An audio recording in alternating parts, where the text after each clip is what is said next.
भगवान शिव ने माता पार्वती को सुनाई थी अमरतव की कथा, बाबा अमरनाथ की कथा। शिव पुराण की एक कथा में बाबा अमरनाथ गुफा और उससे जुड़े रहस्य को बताया गया है। इस बार माता पार्वती ने भगवान शिव से पूछा कि आप अजर अमर हैं, लेकिन उनको हर बार जन्म लेना पड़ता है और आपको पति स्वरूप में पाने के लिए वर्षों तक कठोर तप क्यों करना पड़ता है? आपको प्राप्त करने के लिए इतनी कठिन परीक्षा क्यों देनी पड़ती है? आपके अमर होने का रहस्य क्या है? भगवान शिव अमरत्व के रहस्य को बताना नहीं चाहते थे, लेकिन माता पार्वती के हट करने पर वे इसके लिए तैयार हुए। वे अमरत्व रहस्य को सिर्फ माता पार्वती को बताना चाहते थे।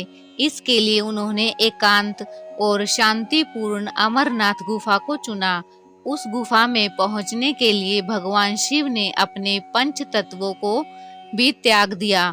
उस गुफा में नदी, कार्तिकेय, गणेश या कोई अन्य पशु पक्षी न आ पाए, इसलिए गुफा के चारों ओर आग जला दी। उसके बाद अमरत्व की कथा प्रारंभ की। महादेव कथा सुनाने लगे और माता पार्वती उसी दौरान सो गई। यह बात भगवान शिव को पता नहीं चली। उस कथा को दो कबूतर सुन रहे थे और वे हुंकार भर रहे थे। भगवान भोलेनाथ को लगा कि माता पार्वती वह कथा सुन रही हैं। जब कथा समाप्त हुई तो भगवान भोलेनाथ ने देखा कि माता पार्वती तो सो रही हैं। फिर उनके मन में प्रश्न उठा कि कथा किसने सुनी। उन्होंने नजर दौड़ाई तो देखा कि वहां दो कबूतर मौजूद हैं। भगवान शिव क्रोधित हो गए तो वे दोनों कबूतर उनके सामने क्षमा प्रार्थना करने लगे। दोनों ने कहा कि हे महादेव, हमने यह कथा सुनी है।